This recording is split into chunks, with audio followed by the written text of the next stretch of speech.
someone with us today that Forbes magazine believes is one of the top 50 thinkers in the world today. And Umair, welcome to the stage. Not only... How are you? Welcome.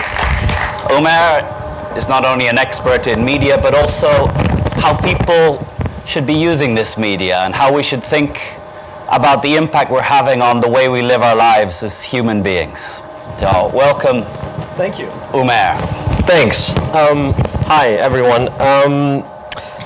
So, if you see me using my phone, it's because my notes are on my phone. It's not because I'm live tweeting my speech, okay?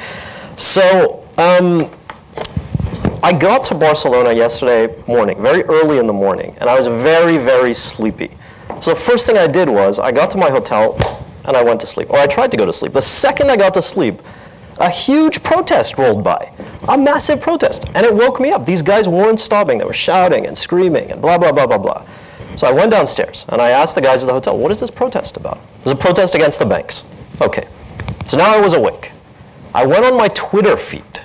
I looked at my Twitter feed, and there's a huge scandal in the UK now about the banks and the politicians and who rigged the rates and who did what. Okay, now I'm even wider awake and a little depressed, huh? So then I looked at the newspapers.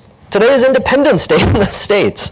And so I looked at the newspapers, the American newspapers, and they're full of very glum and sad articles saying, where is our country going? What has happened to us? Look at the state of the nation. And at this point, I was so depressed that I went back to sleep. Okay, so I had a nice nap for a while.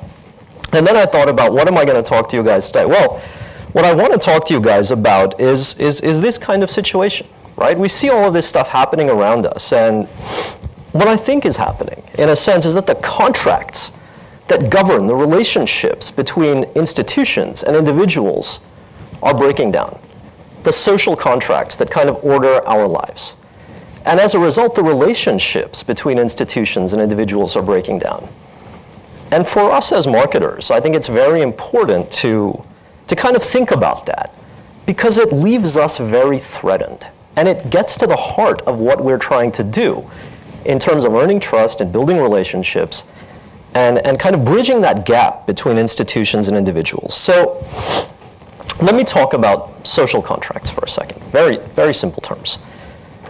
In the beginning, a long time ago, what kind of social contract did we have? I think we had a social contract focused on the idea of subsistence. That if you play by the rules and you work hard, you will earn enough bread to live. And you'll have a place, and maybe the guys that run the economy won't swoop in one day and kill you. That was kind of the social contract. Then we came to the industrial age, and everything changed. And all of a sudden, we developed this new social contract. And I'm going to sum it up for you in 5 words. More, bigger, faster, cheaper, now. And that's what the industrial age gave us. And I think if you think back with me, over the last 50 years, 100 years, we can explain the history of innovation using these 5 words. More, bigger, faster, cheaper, now. Everything from the birth of the post-war consumer, which was about more, to the idea of the mall. I was driving here in the taxi. There's a very nice big mall up the road here. It's about bigger. The rise of fast fashion, fast food, supersized meal, faster, cheap credit, the stuff that brought down the global economy, cheaper. And the rise of this wonderful kind of digital economy. It's about now, having things right now. I can download 10,000 apps on my iPhone in the blink of an eye. So more, bigger, faster, cheaper now. And I think the idea behind the social contract of the industrial age was that if you play by the rules and if you work hard, the benefit will be that you get more, bigger, faster, cheaper now. You live a life of affluence. And maybe you've seen it happen in this city, in Barcelona, over the last 50 years. When I go back home to Pakistan, my city is full of new buildings and malls and car dealerships. More, bigger, faster, cheaper now. So those are the benefits of that contract. And if you play by the rules, maybe you get that level of affluence a little bit. But But there are also costs. And I think today we're coming face to face with some of those costs. So what are some of those costs? It's the stuff that I heard on the news yesterday and in my Twitter feed. Endless financial crises, political gridlock, environmental contamination and destruction, social polarization, mass unemployment, lost generations, people that don't feel like they have a future. And so maybe if we think about what broke this contract, if we think about why people distrust institutions so much today, and I'll just give you two numbers about how much people actually distrust institutions. We do a study every year called Meaningful Brands, and we talk to 50,000 people across the world. And what we find is just 20% of brands are seen to have a notable positive impact on people's lives. Number one. Number two, the majority of people wouldn't care across the world if 80% of brands, 70 to 80% of brands disappeared tomorrow. It's a broken relationship. People aren't trusting in the institutions, and especially not in the brands behind the contracts that they are offered. And so, if people distrust institutions, maybe it's for a good reason. They're getting more, bigger, faster, cheaper now, but they're also facing a very real set of costs in their lives. And so, what I think is happening is that people's values are beginning to change, and they're beginning to demand a very different set of elements. They're beginning to, and I'll sum it up for you in another 5 words. They're beginning to demand that institutions make them fitter, smarter, wiser, tougher, closer. That institutions actually play a meaningful, positive role in their lives, and institutions actually make a difference to them. And so, how do you do that? How do you get there? If people are asking not just for more, bigger, faster, cheaper, but better, fundamentally better in human terms, how do we get there? How do we do that? We often think that we don't know how to do that. So I'm going to offer you, I think, 8 principles. Okay? And the first the first 4 are functional principles. They're about what we do, not how we do it. What we do and how we think about it, maybe. So, the first principle I want to offer you is the idea of having an ambition. Most of our organizations, and maybe even marketing campaigns, have some kind of vision behind them. I'll give you one of my favorite examples of a vision statement. One of the biggest hotels companies in the world, vision statement is, we want to be the best hotel operator in the world. What does that mean? It doesn't mean anything. If you think about my terms, smarter, fitter, tougher, closer, wiser, it has absolutely no meaning in those terms. It doesn't mean anything to people. So I think the first step is beginning to craft what I call an ambition. An ambition talks to people in human terms, and it defines your own goals in human terms. So maybe some of you know this company in the States called Lululemon. They make yoga gear and athletic gear and all kinds of stuff. They have a very interesting statement, and it's not really a vision. They say we make components for people to live healthier lives. It's about fitness. And it's very much about fitness in human terms. It's not just we want to be the world's biggest athletic goods manufacturer, we want to be the world's best yoga company. No, it's about the impact on people in human terms. We want to create components for people to live healthier, fitter lives. That's an ambition. It's not just a vision. The second thing that I think is really important is to have a set of constraints, not just a strategy. So a strategy is a plan of action about what you're going to do. A set of constraints is a set of actions that you will never undertake, stuff that you're never going to let happen. So if we think about a company, one of the most interesting companies to me in the world, it's Whole Foods. Right? So some of you guys have probably been to a Whole Foods store. What made Whole Foods so different?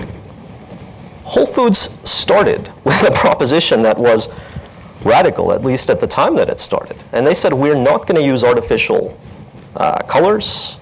We're not going to use artificial ingredients. Very simple. Those 2 things that we'll never, ever do. And that was the foundation of a business that was radically, totally disruptive, because it changed the terms of the game, and it let them begin to earn people's trust. It let them begin to matter in human terms. So the third thing that I would recommend is to have a set of imperatives, not just a set of objectives. So objectives, what we want to accomplish this month, quarter, year, in the short term. Imperatives are stuff that we always want to do. So take this phone, for example. What makes it so Apple-y? It's the rounded corners. It's the fact that it only has one button. It's the fact that it only uses very high-quality materials. These are Steve Jobs' imperatives. He never compromised on them. A lot of the other manufacturers have objectives. We're going to sell X many phones this year. Maybe we'll make a slightly cooler one next year. They have never had imperatives. Stuff that will always happen. When you think about things in terms of imperatives, you immediately have to think about things that last, things that matter to people because they're timeless. And that's what this stuff, Apple stuff, ends up being. That's why it's in design museums around the world today.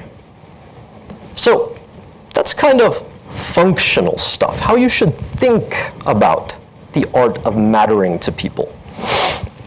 Let me talk a bit about structural stuff. How do we organize to matter to people, to make a difference? I think the most basic thing, and maybe it's a word that you guys have heard a lot, is openness. We have to build organizations, whether they're kind of giant bureaucracies or even little marketing campaigns, that are much more open than they were yesterday. So my favorite example of this from the last couple of years is the platform that Starbucks set up called My Starbucks Idea. And so the idea was that anybody could submit ideas to Starbucks. And you know what? And you're probably thinking most of the ideas are going to be crap. And most of the ideas were crap. But a few of the ideas were really, really good. And one of the ideas was for Starbucks to make a brand of instant coffee, a very high-quality brand of instant coffee. Today, that idea has turned into Starbucks Via. Visit every Starbucks store in the world. It's a billion-dollar business that Starbucks earned through the power of openness.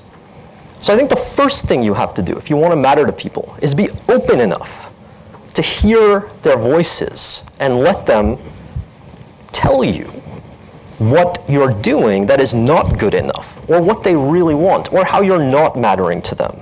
And we can discuss many more radical and interesting examples of openness, for sure. Looking around the crowd, I'm sure that many of you guys know things like Threadless or Kiva or Kickstarter, right? Even more kind of open platforms. The second thing that I think is really important, and this is where digital stuff gets really important, is experimentation. So we often treat innovation, marketing, development as a game of kind of industrial age innovation, right? Somebody has a big idea. Then it takes 6 months for something to happen. Other people add to it. A year later, somebody approves it, and then the thing comes out. That's ridiculous. With digital technologies, we can innovate like that, right? 1,000 times a day. So what is Google famous for? Experimenting, right? The bucket test that it does. I think the statistic, I don't remember the numbers, but the idea is that Google experiments more in a month than most companies do in a decade, right? So why don't we treat the stuff that we're doing in a much more experimental way and reach out to people and say, hey, we're going to run this experiment. Can you tell us? Does this experiment matter to you? Does it work? The next principle that I think is really important is to begin thinking in circular terms. So we often still think in linear terms, right? The terms of the assembly line. I've made this awesome thing. It's going to see the light of day. People are going to love it. It's a linear way of thinking. If we think in circular terms, we begin to think very differently. So what do I mean by circular terms?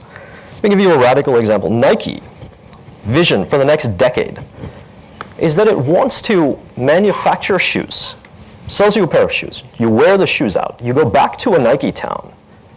You give the shoes back to Nike, and from that pair of shoes, Nike remanufactures a new pair of shoes. So it's recycling the shoes in a way. That's circular thinking. That's circular production. And to me, that's totally radical. And we need kind of digital stuff to help us get more circular. We need digital stuff to help us close the loop between institutions and individuals. I think my last principle is that you got to make it count. So, you know, we're often in the marketing world obsessed with the idea of trust. Say, why can't we earn people's trust? Why don't they trust us? I think the truth is pretty simple. If we are not accountable, anything that is not accountable, anybody that is not accountable, does not earn trust. And to be accountable, you have to count stuff that matters. And I'll give you what I think is probably the coolest example of that, that I've been discussing for the last couple of weeks with people, is Nike Fuel, right? It's a band which tracks how many kind of miles you run and this kind of stuff. It helps you become more accountable. And it keeps Nike accountable. It creates kind of a virtuous circle of accountability because it counts stuff that matters. It doesn't just count how many times you viewed an ad. It doesn't just count how many impressions you've given a marketing agency. It counts how much fitter you are becoming. It counts how much better off you are in human terms. Right? So this new social contract, fitter, smarter, closer, tougher, wiser. I think our challenge is taking a quantum leap into that kind of era and really helping build the tools and the structures that can make people's lives meaningfully better. Because I think that's what they're demanding. And that's what they're beginning to kind of, pound down the doors of yesterday's institutions and ask for. And I think unless we can do that, we are going to be less and less relevant to them. But the flip side is, what we find is that brands that can do that tend to disruptively outperform their competitors, not just by like tens of percent, but by hundreds of percent. So I think there's a tremendous opportunity, and I think it's up to us to take it. So thank you. That's my talk, and I'm happy to take your questions. Thank you. So, questions, y para los que quieren preguntar en castellano, estoy dispuesto a ofrecer mis servicios como traductor, que soy fatal, pero por lo menos es más fácil hacer la pregunta. So if there's some Spanish questions, I will do my best to translate. Certainly.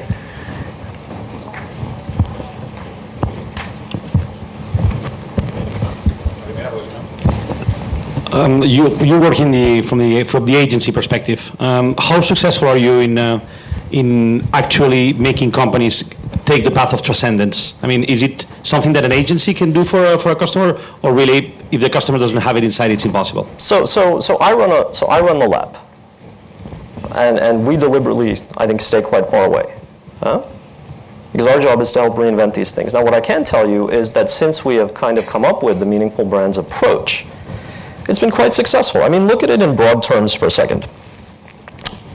If you know that this kind of unrest is growing in the world, if we know that so many consumers don't trust brands, there are definitely a very large number of companies out there that get it. And some of them are way ahead of the marketing world, right? So if you look at somebody like, I don't know, Interface Carpets, who pioneered a circular model of carpet production. If you look at arguably somebody like Unilever, right? There are many companies that are kind of leaping ahead. And so I think the demand is very much there, absolutely. If that makes sense. Yeah?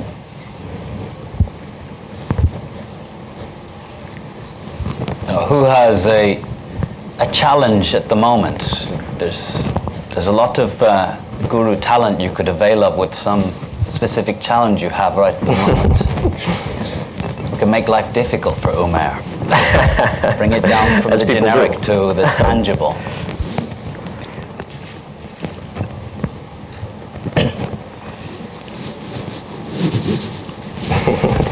What?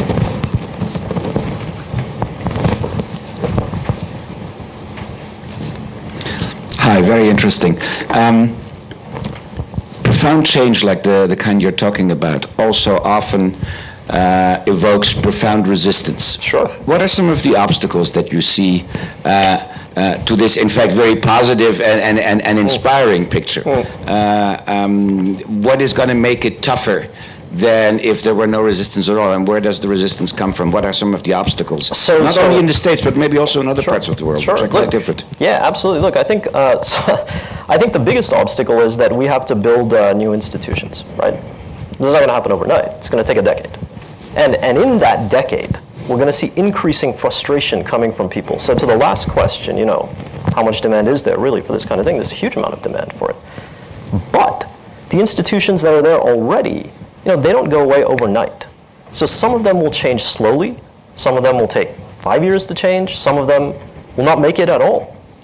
And so this process of transition is going to be, I think, very messy for countries, for companies, and for people.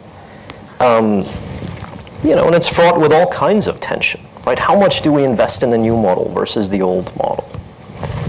You know, how do we measure the returns of the new model versus the old model?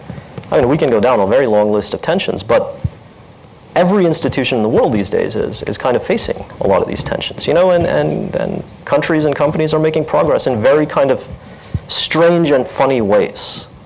So to give you a non-marketing example, to give you an economic example, you know, GDP, the way of counting the economy, was invented in the States with some help from the UK.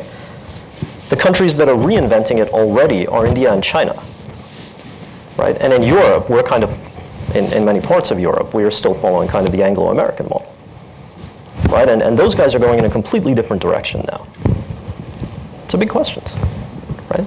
And so I think we have to at least, whatever institution we're part of, we at least have to take a position. How much do we want to embrace this change or not? Because I think the guys that don't survive are the guys that are just kind of going to go with the flow, right? They're not going to take a position. They're going to be the followers. Before you know it, the tide will kind of sweep them under. And we see it happening already, right? I mean, 10 years ago, what was Apple? Nothing. 10 years ago, what was Nokia? The very top of the game. Now, today, like that, right? So, the speed of change is very, very, very fast.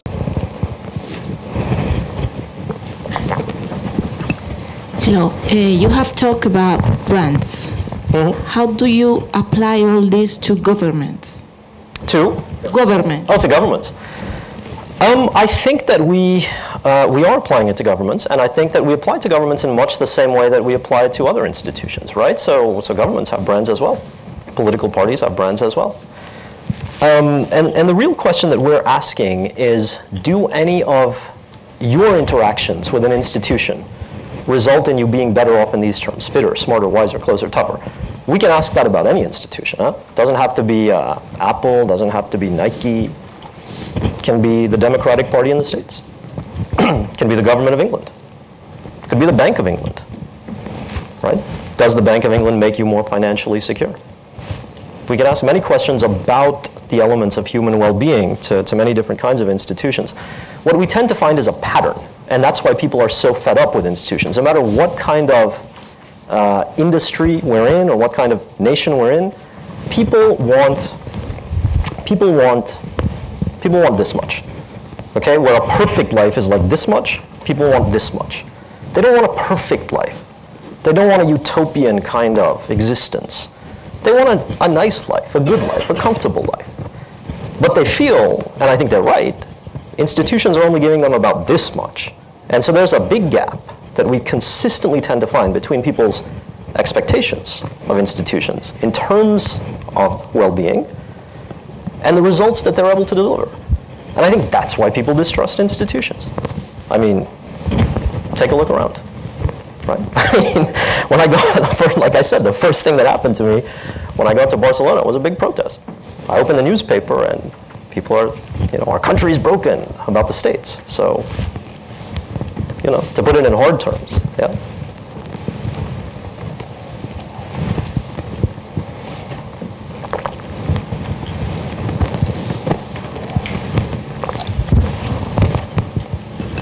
Hi.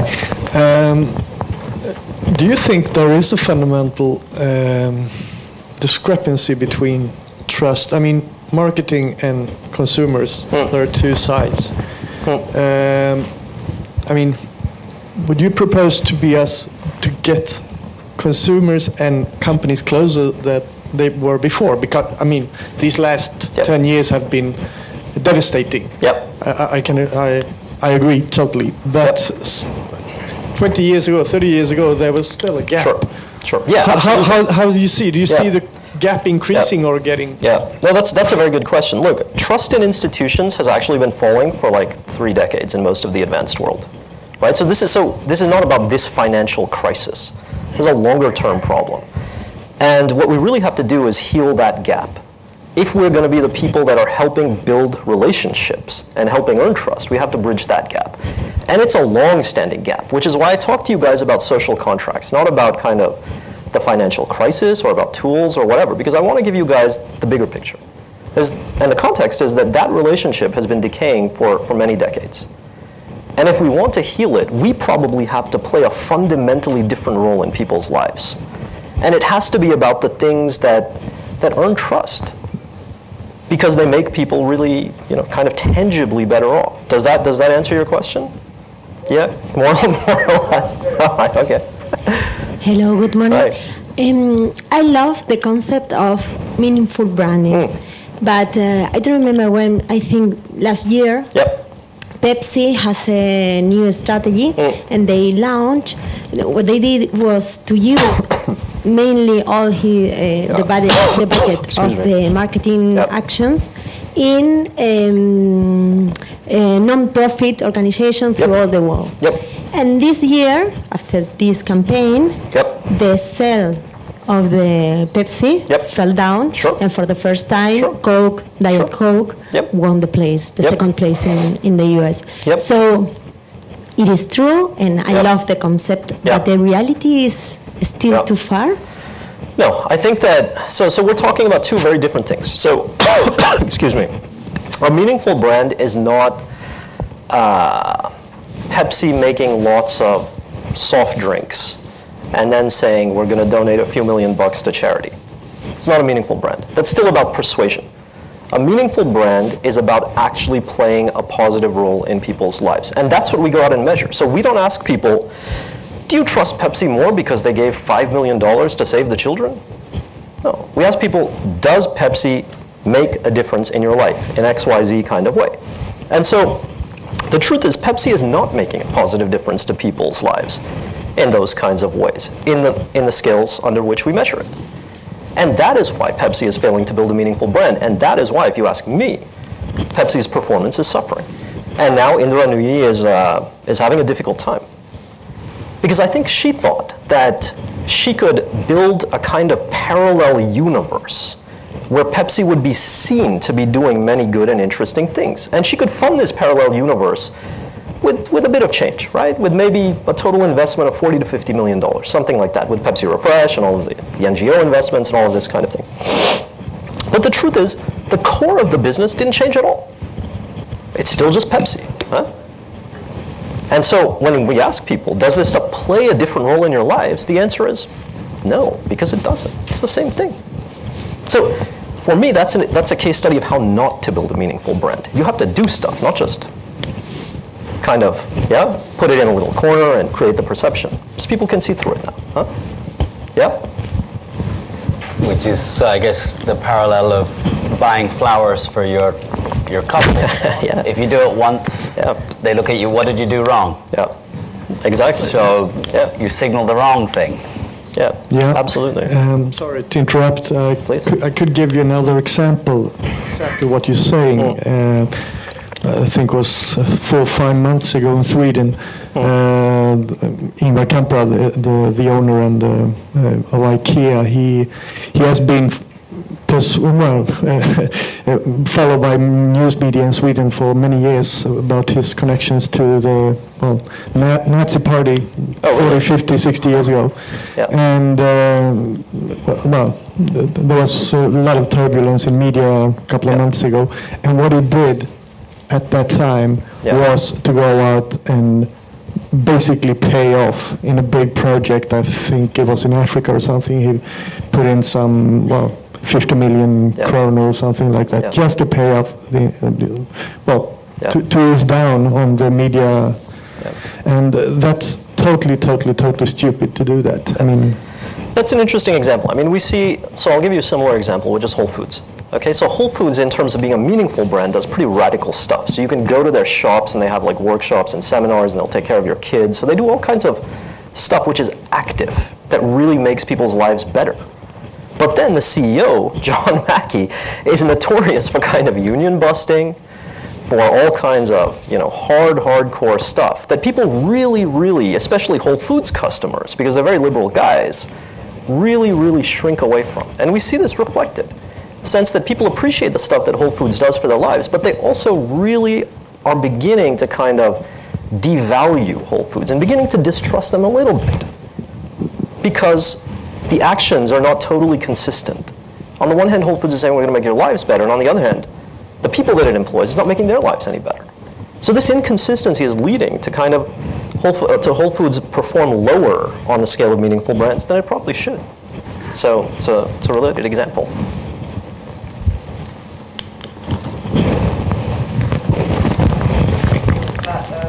Hello. Hi. Now, in this social world we are now, where the brands communicate with the consumers, and in fact the consumers, the brand is trust because when it's communicating with the consumers. Yep. What is going to be the advertising and media future? What do you think about? Well, listen, there's a small question, huh? Easy question. Listen, I think that we have to get serious, okay? I think that do you think advertising matters? Do you think advertising matters? No, I'm asking you. Do you think so? You want me to answer the question? So okay. Let me not. Let me just channel the voice of the 50,000 people that we survey for meaningful brands. They're kind of indifferent, right? So the way that I put it is that advertising can get you from orthodox communications, if you like, can get you from irrelevance to indifference, okay? Can get you from being totally irrelevant to people's lives to them kind of saying, I know that guy, I had a conversation in a bar with him, so what? But it can't get you from indifference to really a positive sense of emotion about that thing anymore. It's very hard to find examples of companies who have got some kind of right? Well, I think but this is a good example, right? I mean, this is how advertising creating. This is how people see advertising, right? It's like, what are you doing, right? So that's how people see it, right? And maybe in a nice sense, like I said, it's like you meet the guy at the bar, you have a nice conversation with him. Okay, well, so what? 2 days later, you're like, so what? I met that guy. It doesn't really make a difference in my life. So get you from irrelevance to indifference, to the point where you actively don't hate the company, to the point where you're like, oh, okay, maybe. But it can't get you further than that. And that's what we find time and time again in meaningful brands. The brands that people, okay, let me put it to you differently. In meaningful brands, we ask people a very simple question. Would you care if this company disappeared tomorrow? That's it. The only companies that people care about are the ones that also make a positive difference in their lives. The ones that people can also say, that company made me fitter, smarter, closer, happier in some way. So, if you're asking me what is the future of marketing, it's in between those two things. Do I care if this company disappears tomorrow? Did it actually benefit me in human terms? Yeah? Well, I think we've come to the end of our program schedule. Thank you very much for taking the questions and sharing this with us. Oh, thanks for having me. Thank you. And for me,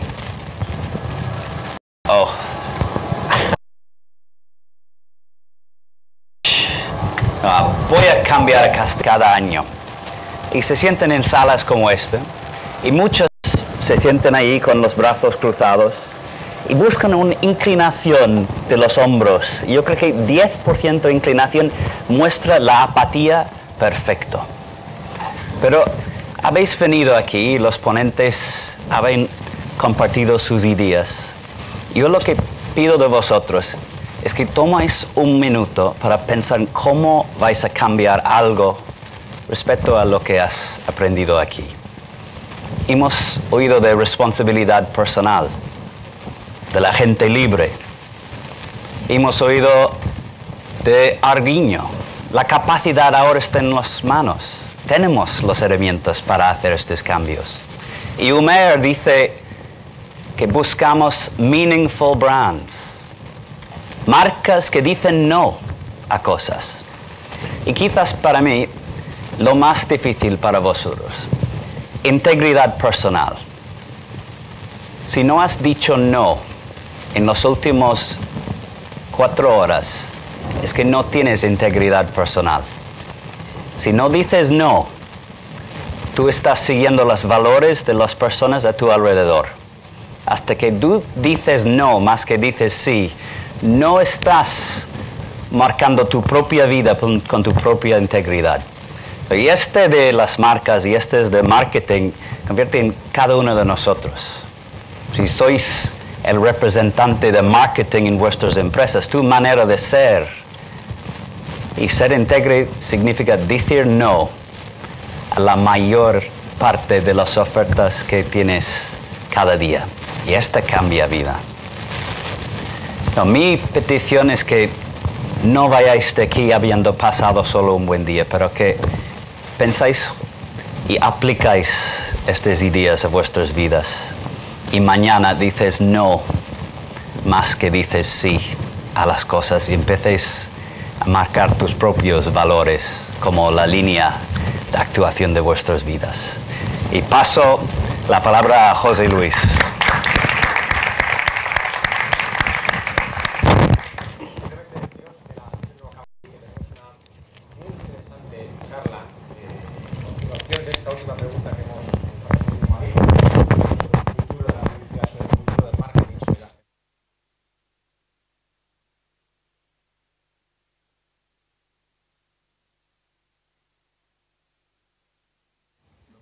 Bajar a comer, tener un pequeño refresco y subir en 20-25 minutos para acabar con la sesión. ¿De acuerdo? Muchísimas gracias.